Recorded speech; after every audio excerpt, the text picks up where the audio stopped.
down by 11 in the fourth quarter. Did not matter to Drake Maye. They come back. They get the huge comeback. They get the win. They all but eliminate the Baltimore Ravens in this process. And for a team that we've been repeatedly saying we want to see prove-it moments, this felt like one of those for Drake Maye and for the Patriots.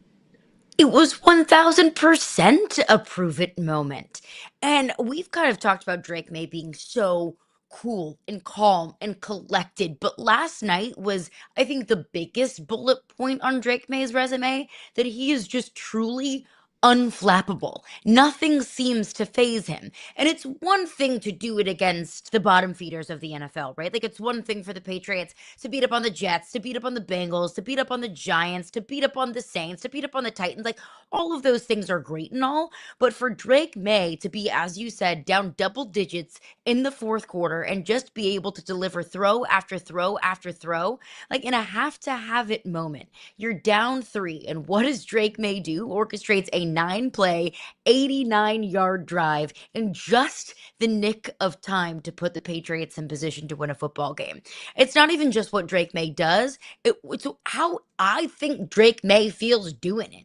That he just goes out there, he is so surgical, he is so just unflappable, it feels like. And I think that's so incredibly impressive.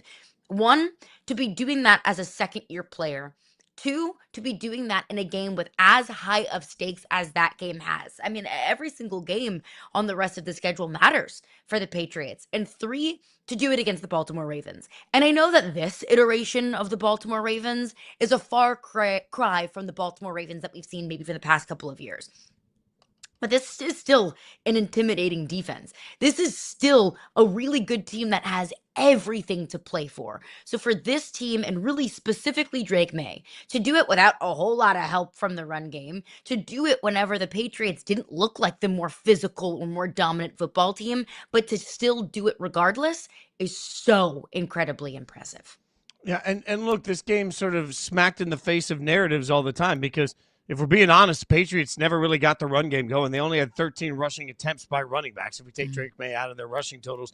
And they got gouged trying to stop the run. The Ravens ran the ball effectively throughout the course of this game. Those are usually keys to a game that you lose, especially when you're on the road and especially when you're taking on a team that's playing for their playoff life. So the Ravens backs up against the wall. The Ravens up by 11. The Ravens running the football. The Patriots not really running the football. You stack all of these things together, and it's a recipe for disaster typically, and it just wasn't late in this game. Now, Caroline, I got to be honest. So, this is a game that Lamar Jackson was knocked out of the game with a back injury in the first half. This is a game that, for some reason that nobody can explain to me in the entire world, this is a game that we watched Derrick Henry not even get a carry. Not even get a carry in the last, 12 minutes and 50 seconds of the fourth quarter. Derrick Henry that went off and didn't even touch the ball again late in the fourth quarter. I don't know what the Ravens were doing, especially once Lamar was out of this game. And those are factors to it. But it doesn't change the fact that the Patriots had to go into Baltimore.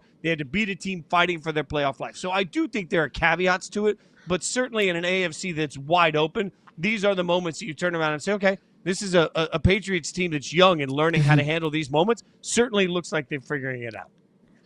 And we just saw the MVP odds up there. Matthew Stafford, the overwhelming favorite, but Drake Maye second.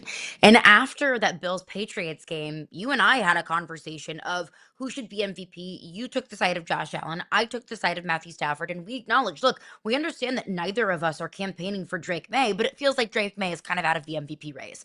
Now, coming off of Sunday Night Football, now granted, it's Patriots against the Ravens against a good defense on Sunday Night Football that everyone in America was watching. And Drake Maye, I looked every bit of an MVP caliber candidate.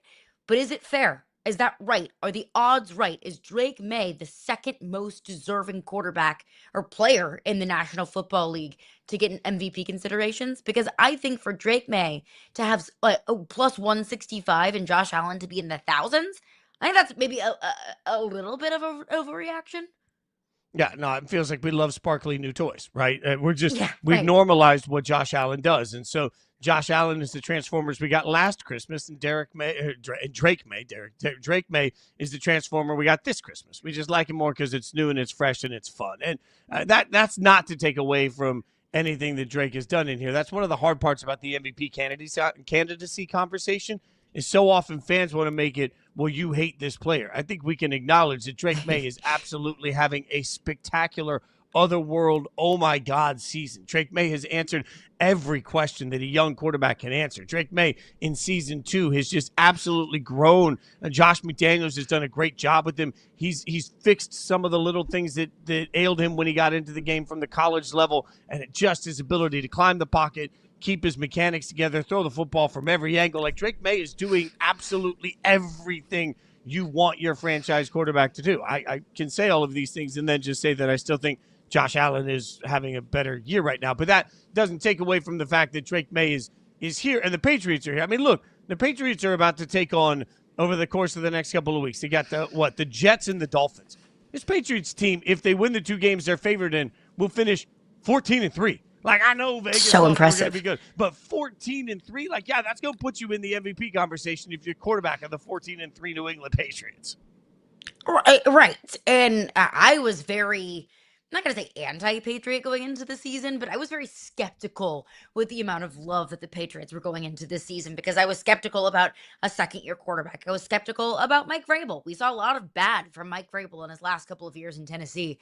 I will admit where I am wrong. This New England Patriots team, it's not just a fun, cute little story. It's not just a good team that has only been beating up on the bad teams and has struggled against the good teams. Although they have been beating up on the bad teams.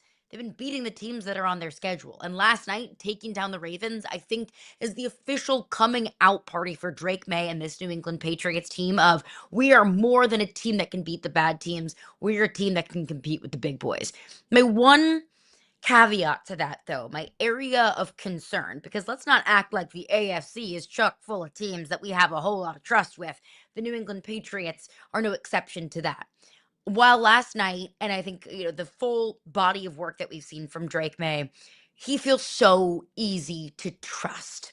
He doesn't feel like the kind of quarterback. And although we don't have a sample size of what Drake May looks like in the postseason, in the regular season, we have a good enough sample size to say, I don't feel like Drake May is going to make the fatal mistake or throw the death pick that hurts his team in a loss in the postseason. But I am worried about the Patriots' run game. I am worried about the Patriots at the lines of scrimmage, whether it's offensively or defensively, consistently being able to piece together wins against teams of the likes of the Houston Texans and the Denver Broncos. I don't trust that Patriots offensive line against the Texans defensive line. I don't trust the Patriots run game to be able to get things going against some of the better defenses in the NFL. That does feel like right now, especially with Travion Henderson leaving that game early last night, that does feel like what could potentially be the fatal flaw for this Patriots team. But with that being said, if Drake May plays MVP caliber football like we saw him play last night, maybe they don't need a run game.